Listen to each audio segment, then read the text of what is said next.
ஸ்ரீ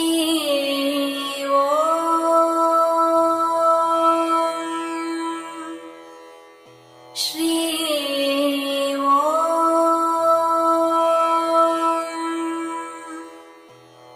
ஸ்ரீ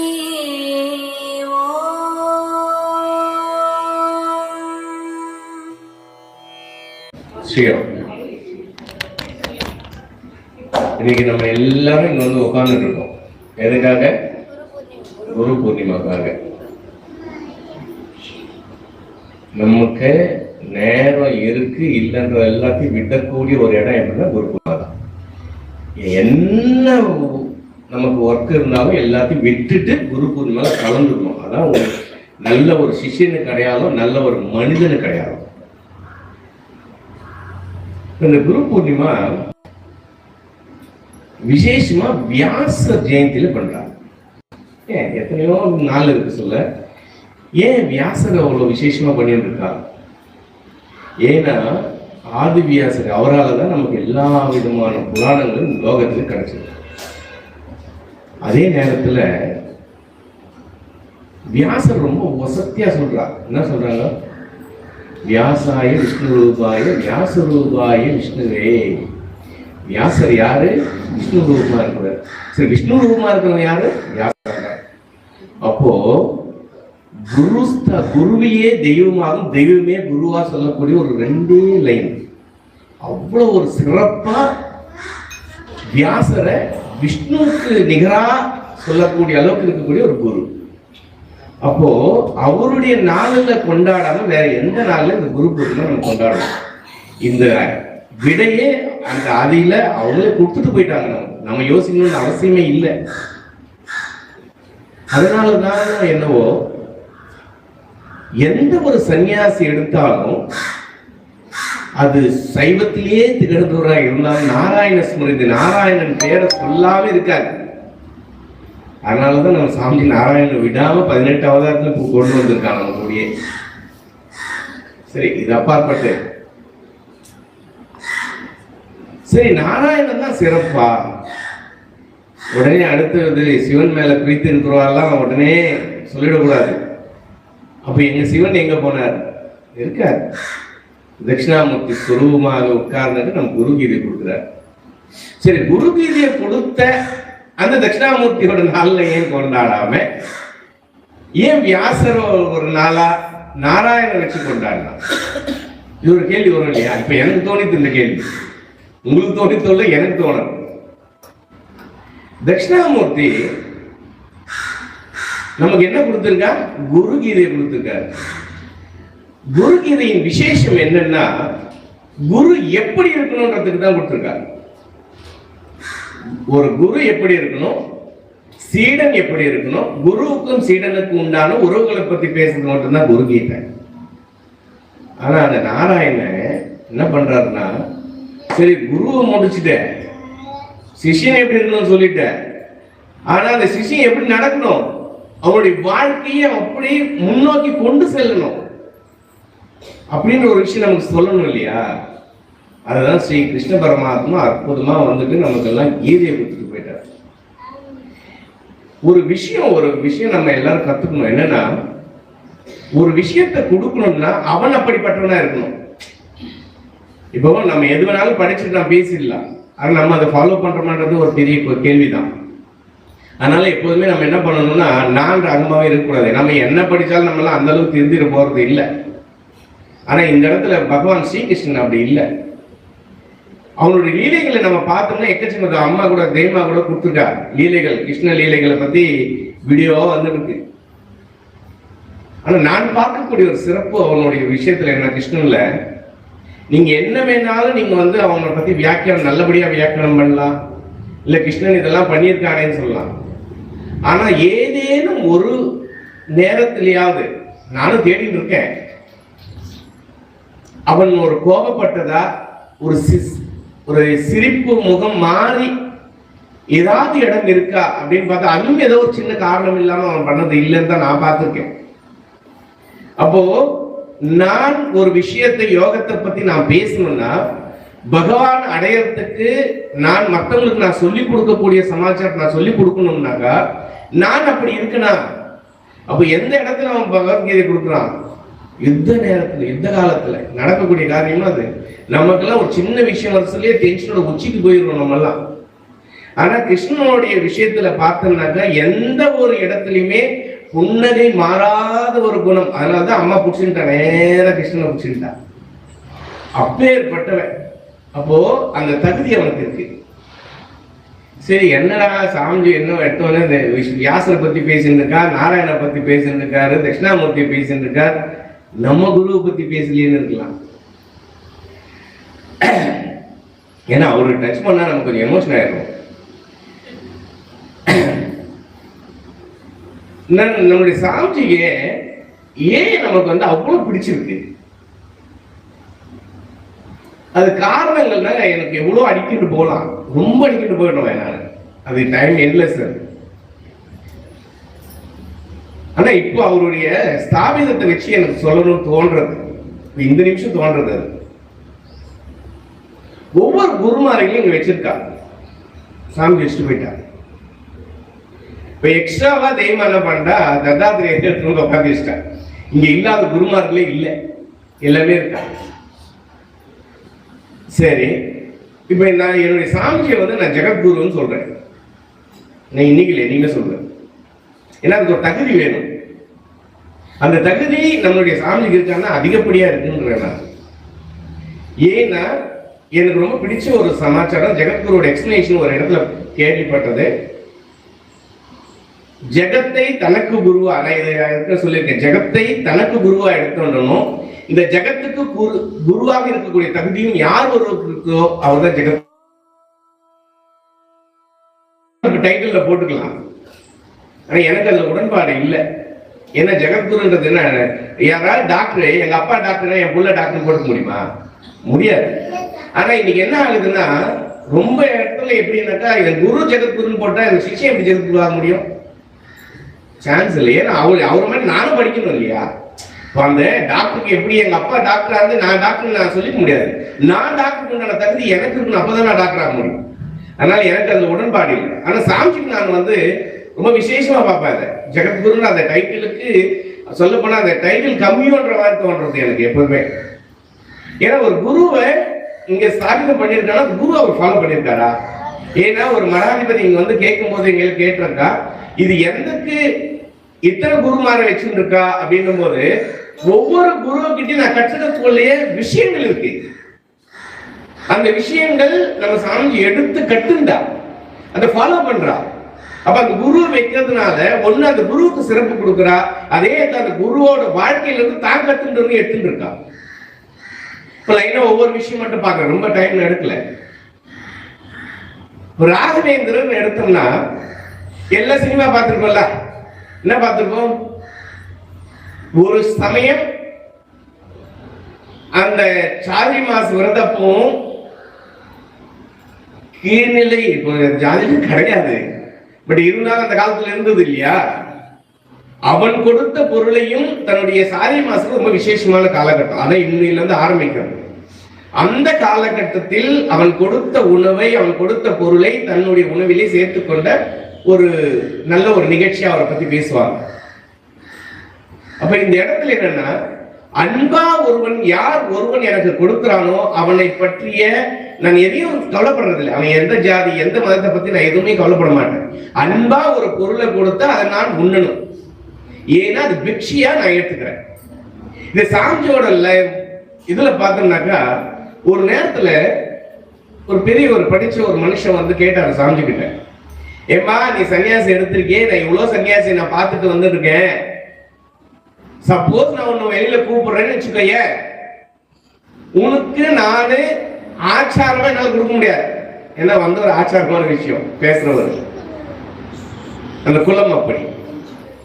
ஆனா நான் உனக்கு திடீர்னு ஒரு ஹோட்டல்ல வாங்கி கொடுக்குறேன்னு வச்சுக்கோ, அதுல வெங்காயம் இருக்குன்னு வச்சுக்கோ, நீ சாப்பிடுவியா? இதுதான் அவருடைய கேள்வி. என்ன கேள்வி தெரியுமா? அவர் கேட்டதோட விஷயம் வேற. ஏன்னா நீ எல்லாம் ஆச்சாரம் பாப்பீங்களாச்சு, குருமார்களாச்சு, எப்படி நீ சாப்பிடுவேன்?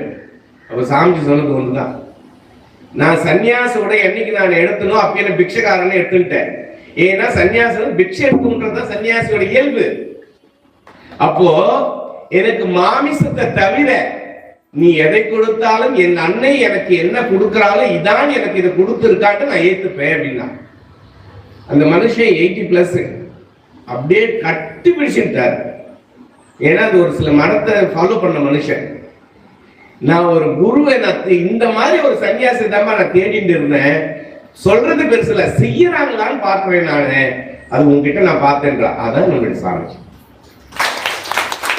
எனக்கு இதெல்லாம் மனசை விட்டு நீங்காத ஒரு நிகழ்ச்சிகள் இதெல்லாம். சரி, அடுத்தது பாருங்களேன். என்ன பார்ப்போம், ஒரு 5 நிமிஷம் தான். ஷீரடி இருக்கா? ஷீரடினா அதுக்கு நான் அதனுடைய பிரச்சனைக்குள்ள போக வேண்டாம். அவர் வணங்கலாமோ வணங்கக்கூடாது அதெல்லாம் வேண்டாம். அவருக்கு நல்ல இயல்பு நம்ம எடுத்துக்கணும் இல்லையா? என்ன இயல்பு? நான் இறைநிலையை அடைந்தாலும் அகங்காரம் இருக்கக்கூடாது. நம்ம சாமியோட என்னுடைய ஃபர்ஸ்ட் நாள் டீச்சிங் மெத்தட் அவ்வளவு சீக்கிரம் ஈஸியா நம்மளால ஃபாலோ பண்றது கஷ்டமா இருக்கு. ஆனால் அவர் சொல்லிக் கொடுத்த பாடம் அதுதான். நீ கடவுள் நிலைக்கு அடைந்தாலும் அகங்காரம் இருக்கக்கூடாது. எனக்கு அப்பாற்பட்டு எந்த நிகழ்வு நடந்தாலும் அது இறையின் நிகழ்வை தவிர என்னுடைய நிகழ்வுகள் கிடையாது. சாமி கிட்ட பழகிறவா எல்லாருமே தெரியும். சாமிஜி உங்களால் தான் தெரியும் இந்த சமாச்சாரம் நடந்தது, எனக்கு உங்ககிட்ட வந்தேன், என்னுடைய குறைகள்லாம் சொன்னேன், எனக்கு இது நடந்துட்டு அப்படின்னு சொன்னா நான் நடத்த அம்மா இருக்கு, அம்மா பண்ணலாம். என்னுடைய கடைசி நேரம் வரைக்கும் நான் அவர்கிட்ட அந்த மாதிரி ஒரு பாத்தியம் மீறி நான் பிரார்த்தனை பண்ணிட்டே நடந்தது சொல்லவே மாட்டேன். அம்மா பண்ணி கொடுத்தா உனக்கு நடந்தது, அவ்வளவுதான். எந்த இடத்திலும் தான் என்கின்ற எண்ணம் ஒரு க்ஷணமும் நான் பார்த்தது இல்லை அவர்கிட்ட. இது ஒரு அற்புதமானது. அப்ப அவர்கிட்ட இருந்து அவர் எடுத்துன்றத அப்ப அந்த குருவை வச்சு குருவுக்கும் பெருமை கொடுக்கிறார், அந்த குரு கிட்ட தான் கத்துட்டார். சரி, அடுத்தது என்ன? அடுத்தது யாருமா? ராமகிருஷ்ண பரமஹம்ச. எனக்கு ரொம்ப பிடிச்சி ஒரு எல்லாரும் பிடிக்கும், பட் இருந்தாலும் ஒரு ஸ்பெஷல். ஏன்னா என் முக்தி மோட்சம்ன்றது எப்படி இருக்குன்னா, நான் வணங்கக்கூடிய இறைவனை எல்லா இடத்துலையும் பார்க்கணும் இல்லையா? அந்த மனுஷன் எப்படின்னா எல்லாரும் உயிருக்கு மட்டும் பார்க்கல, அசைவற்ற பொருளிலும் தன்னுடைய காலியை பார்த்த மனுஷன். ஒரு சொம்பு இருந்தா சொம்புலையும் காலியை பார்க்கிறார். அந்த மாதிரியான ஒரு இயல்புன்றது மிகப்பெரிய இயல்பு. அது பார்க்கின்ற எல்லா பொருள்களையும் தான் வணங்கக்கூடிய இறைவனை பார்க்கக்கூடிய தன்மை. இதுதான் நம்ம சாமி சொன்ன. என்ன சொல்லிட்டாரு? எல்லோரிடத்திலும் அன்பு செலுத்து. நான் மட்டும் அவர் என்னைக்காவது யாருக்காவது இருக்கா? எல்லாரையும் ஒரே பார்வை பார்க்கணும். அந்த தானே அந்த இறையோட நேர்மைக்கு உயர்ந்த ஒரு தன்மை இருந்தாலும் எல்லோரையும் பாருங்க. இப்ப கூட தெய்வமா ஒரு எக்ஸ்பிளைன் கொடுத்துருக்கா, ஏன் நான் வணக்கம் கொள்றேன். ஏன்னா எனக்கு பிடிக்காது. சாமி வந்தா நமஸ்காரம் அப்படியே கையெடுத்துருந்தோம். எனக்கு ரொம்ப கடுப்பாயிட்டு வேண்டாம். நீ மற்றவங்களை வணங்குறதா வேண்டாம் அப்படின்னு அவர் எவ்வளோ எக்ஸ்பிளைன் பண்ணிருக்கேன். எனக்கு அது ஏற்கனவே ஆகிறது இல்லை. பட் இருந்தாலும் இப்ப அம்மாவை எக்ஸ்பிளைன் பண்ணுங்க. ஏன் அந்த தன்மை? என் அம்மாவை உன் ஆத்மாவில நான் பார்க்கிறேன். அதுதான் சாமியம் பண்ணா பண்றேன். நான் பார்க்கின்ற எல்லா உயிர்களிலும் என் இறைவனை, என் தாயை நான் பார்க்கின்றேன். அந்த இயல்பு தான் அந்த விசேஷம். அந்த அளவுக்கு ஒரு உயரிய ஒரு குணம். சரி, அடுத்தது யார் பாருங்க? ராமானுஜாச்சாரியா இருக்கா. அதுல என்ன சாமி எடுத்துட்டு இருக்கா? எந்த நிலை நான் வந்தாலும் என் இறைவனை நான் விடவே மாட்டேன்.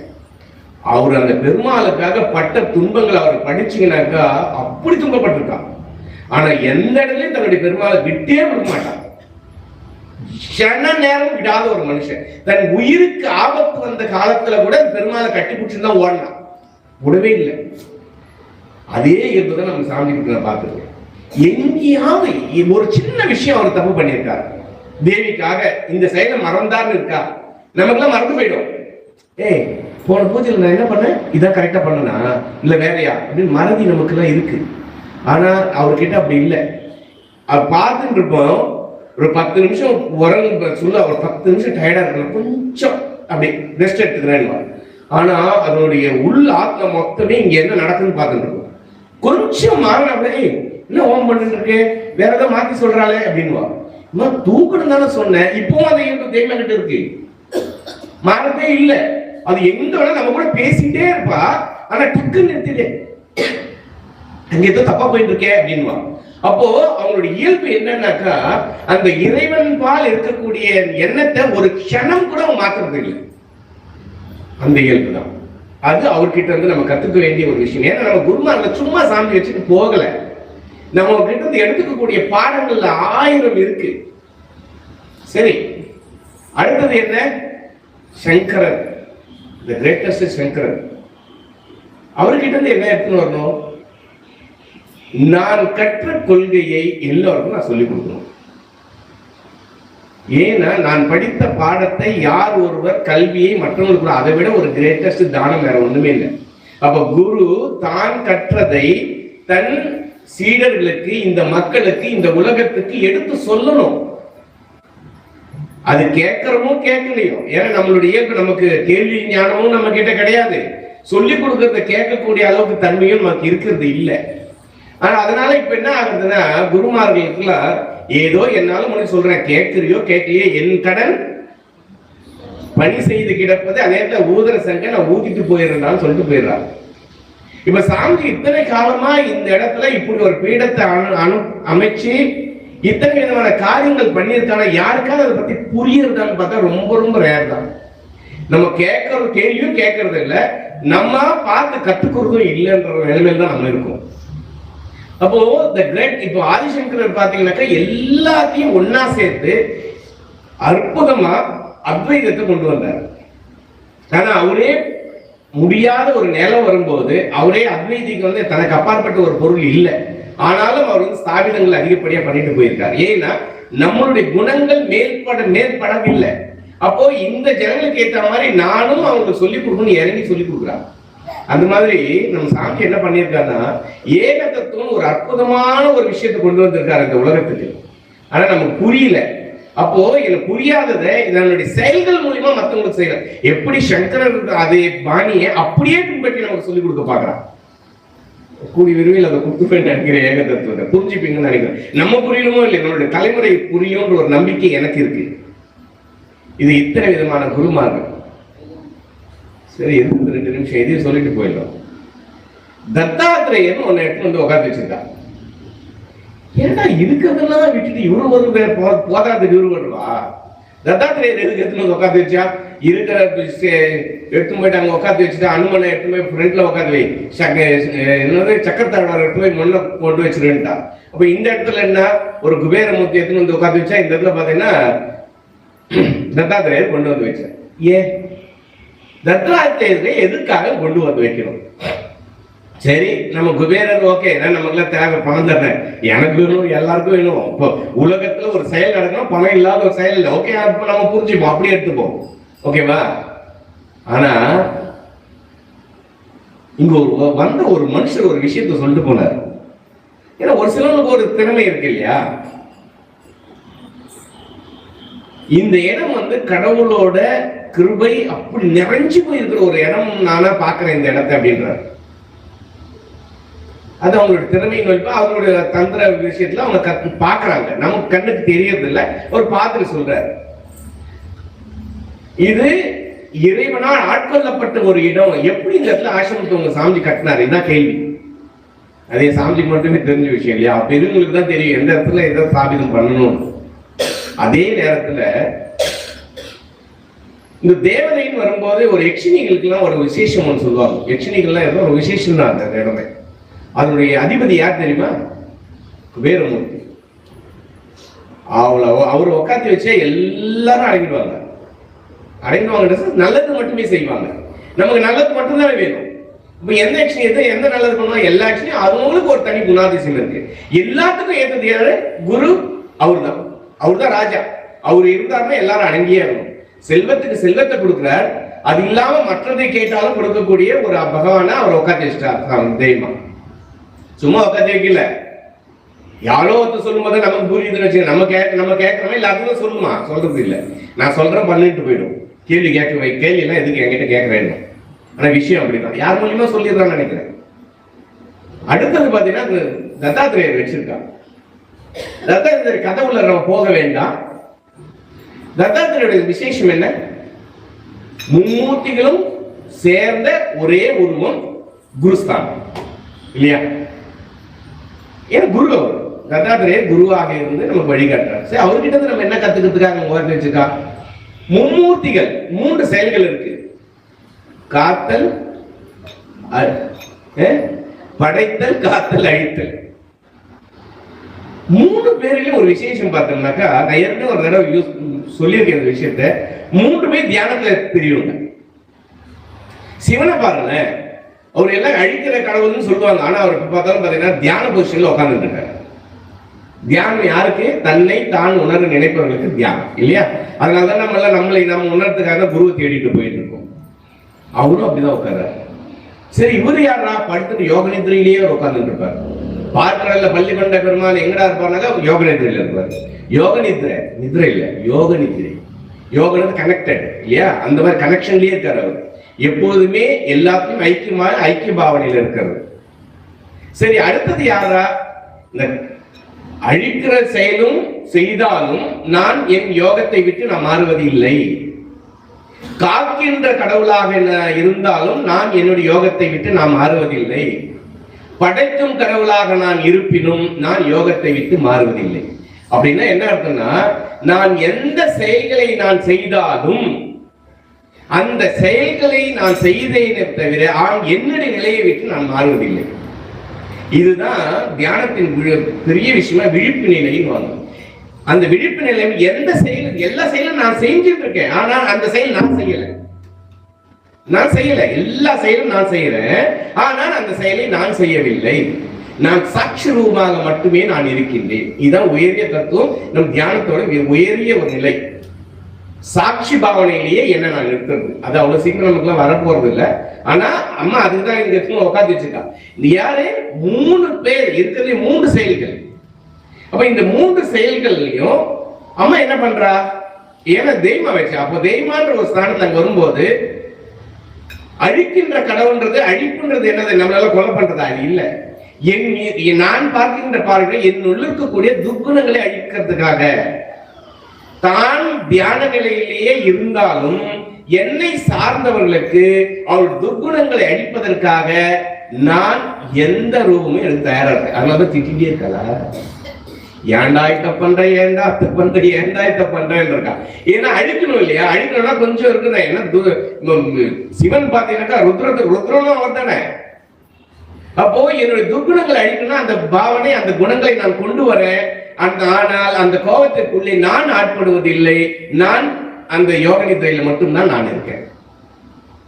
அதே மாதிரி பெருமாளோட ஸ்தானத்துல என்னது? காக்கிறது. நம்ம எல்லாம் இதுக்கு மிஞ்சல் எப்படியே பசிக்கிறது இல்ல. நம்மளுக்கெல்லாம் எப்படின்னா சாப்பாடு முக்கியம் இல்லையா? அந்த சாப்பாடுக்கு அப்பாற்பட்டு அந்த சாப்பாடு 2 விதம் இருக்கு. ஒண்ணு இந்த உடலை பேணி காப்பதற்கு, 2வது இந்த ஆத்மாவை பேணி காப்பதற்காக. அப்ப இந்த இடத்துல நம்ம தெய்வமா 2 விதமான விஷயங்களையும் கொடுக்குறாங்க. ஒண்ணு நல்லா சமைச்சும் போடுவா உட்காந்து. இப்பெல்லாம் பாத்தீங்கன்னா ஒரு சில நேரம் தெய்வமா சொல்லுவா, எனக்கு கிளாஸே கொடுக்க மாட்டேன்றா. ஏன்னா நீ பேசுறதுக்கு நீ ஏதோ உளறி வச்சிருவேன். இது ஒவ்வொரு விஷயமும் ஒவ்வொரு வருஷமும் நவராத்திரியும் சொல்லுவா, சித்ரா பூர்ணிமாலும் சொல்லுவா. அந்த கிளாஸ் போடும்போது எனக்கு சிரிப்பு தான் ஒரு ரியலாவே. ஆமா, உளருவாதான். ஏன்னா பெரியவங்கெல்லாம் பேசினாக்க நம்ம உலகத்தான் தெரியும், நமக்கு புரியாது. நமக்கு எப்படி? குழந்தையோட பாஷை குழந்தைக்கு புரியும், நமக்கு புரியாது. அப்போ நம்ம சிரிச்சிடுவோம், ஆனா அது என்ன சொல்றதுன்னு புரியாது. ஏன்னா நமக்கு அந்த பாஷை புரியறது இல்லை. அப்ப அதனுடைய நிலைக்கு ஒரு விஷயத்தை நமக்கு சொல்லணும்னு நினைக்கிறான்னா நமக்கு புரியக்கூடிய பக்குவம் நமக்கு இல்லைன்னு அர்த்தம். அந்த அளவுக்கு உயரிய விஷயத்தை அந்த கையில வச்சுருக்கு, வாங்கக்கூடிய தகுதி நமக்கு இல்லை. நான் சொல்லுறது தெரியுமா? பாத்திரம், எனக்கு பிக்ஷை வாங்கக்கூடிய தகுதி எனக்கு இருக்கு. அந்த பாத்திரம் ஓட்டை இல்லாம இருக்கணும். ஆனா நம்ம பாத்திரங்கள் எதுவுமே அதுக்கு உண்டான தகுதி இல்லை. அதனாலதான் என்ன பண்ணா, வெறும் இந்த உடலுக்காக மட்டும் இது கொடுத்துட்டு தன்னால முடிஞ்சது நம்ம அவருடைய நிலைக்கு இறங்கி நம்மளால எந்த அளவுக்கு கொடுக்க முடியுமோ கொடுக்கறதுக்கு ட்ரை பண்றான். அப்போ பேசுறா பாத்தீங்களா, அந்த விஷயம் தான். 3வது என்ன? படைக்கும் கடவுள். அந்த படைத்தல் வரும்போதே நான் என்கின்ற கர்வம் அங்க வந்து நிலைக்கும். அதே நேரத்துல அந்த செயல் யாருக்கு எது வேணுமோ அதை கொடுக்கக்கூடிய தன்மை. யாருக்கு எது வேணுமோன்னா கேட்கறதெல்லாம் கிடைக்கிறது இல்லை, யாருக்கு எது ஃபிட் ஆகுமோ அதை மட்டும்தான் கொடுக்கறது. இந்த இடத்துல கேட்டதை கொடுக்கக்கூடியவன் படைத்தல் அப்படின்னு நம்ம எடுத்துன்னு போவோம். இது ஒரு சின்ன ஒரு உதாரணம் சொல்லட்டுமா? இப்ப நடந்த ஒரு விஷயம். நான் செயல் செஞ்சுட்டு இருக்கேன், ஆனா நான் வந்து படைக்கிற கடவுள் தான். ஆனா நான் வந்து அதிலே அகப்படாமல் நான் நானாக இருக்கிறேன், தியானத்தில் இருக்கேன். ஆனா என்னுடைய செயல் செய்யறேன். நான் எவ்வளவு விஷயங்கள் நான் பேசியிருக்கேன் சாமியை பத்தி. நேற்று நடந்த ஒரு விஷயம், திடீர்னு என்ன ஆச்சு, உங்களுக்கு எப்பதான் வராதுன்னு சொல்லாது, திடீர்னு ஒரு தாட்ஸ் எல்லாம் வரும் இல்லையா? எனக்கு ஒரு சில தூக்கம் கூட போயிடும். அதெல்லாம் போயிட்டு வந்துட்டு நேற்று என்ன இருந்தது, நேற்று அபிஷேகம் பண்ணிட்டே இருக்கேன், நான் பேசிட்டே இருந்தேன். திடீர்னு என்னாச்சு, ஒரு திடீர்னு குருநானக்கோட திங்ஸ் வந்துருக்கு, தாட்ஸ் உள்ள வந்துருக்கு. இந்த குருநானக் பத்தி நம்ம விசாரிக்கணுமே, அவருடைய விக்கிரகம் பண்ணணுமே, நம்ம என்ன பண்ணலாம்? நான் போறேன், கூகுள் எடுக்கிறேன். நம்ம கூகுள் தான் ஈஸியா இருக்கு, போட்டு விக்கிரகம் எங்க பண்றான், என்ன காஸ்ட் தெரிஞ்சுக்கணும். குருநானக்னு ட்ரை பண்ணி முடிக்கிற, குருநானக் டைப் பண்ணிட்டு அடுத்த வார்த்தைக்கு இமேஜ் ஐ போட்டு காஸ்ட் போடணும்னு போக்குறேன். குட்டிமா கிட்ட போன் எடுத்து என்னம்மா அப்படின்ற, ஏய் உனக்கு குருநானக் ரெடி அப்படின்னா, நேத்தி நடந்த சமாச்சாரம். என்னமா சொல்ற? இப்பதான் நானு என்ன பண்ணிருந்தேன், குருநானக் கூகுள்ல டைப் பண்ணி தேடுறேன். நானு என்ன காஸ்ட் ஆகும், ஏன்னா நம்ம என்னுடைய பிரச்சனை பைசா தானே, என்னன்னு இப்பதான் தட்டி முடிச்சு இமேஜ் போட போற, நீ போன்ல வச்சிட்ட அப்படியே. நீ நினைச்சா நான் கொடுக்கறா, நீ கொடுக்க வேற யாருக்கு கொடுப்பா? நீங்க தான் போடுற அங்க சொல்றா. அப்போ எங்கிருந்தாலும் நான் பார்த்துட்டு இருக்கேன். ஒண்ணு, அவன் நிலையை விட்டு அவன் மாறதில் நம்ம தான் மாறிட்டு இருக்கோம். கேட்டதை கொடுக்கக்கூடியது. நான் தான் சொன்னேன், கையோட நம்ம புத்தி சும்மா இருக்கம்மா, இது மட்டும் போதாது, எனக்கு சேர்த்து இதுவும் கொடுத்துடுமா, கோயிலுக்கு சேர்த்து எனக்கு கொடுங்க. நம்ம ஆசை பேராசை தானே, கோயிலுக்கு சேர்த்து கொடுத்துருந்தேன். எதுக்கு சொல்ல வரேன்னாக்கா, இந்த மாதிரியான குணாதிசயங்கள் முக்கம் தான் இறைவனாக இருக்கக்கூடிய குரு இல்லையா? இந்த தத்தாத்திரேயர் எப்படின்னா, மூன்று இறைவனா, மூன்று குணங்களையும் ஒன்று சேர்ந்து இருக்கக்கூடிய ஒரே குரு. அப்போ இறைஸ்தானம் குருவுக்கு இல்லையா? அந்த இறைஸ்தானம் மிக்க குருவுக்கு இத்தனை விதமான குணாதிசயங்கள் இருக்கணும். சாதாரண குருவாயிட முடியாது.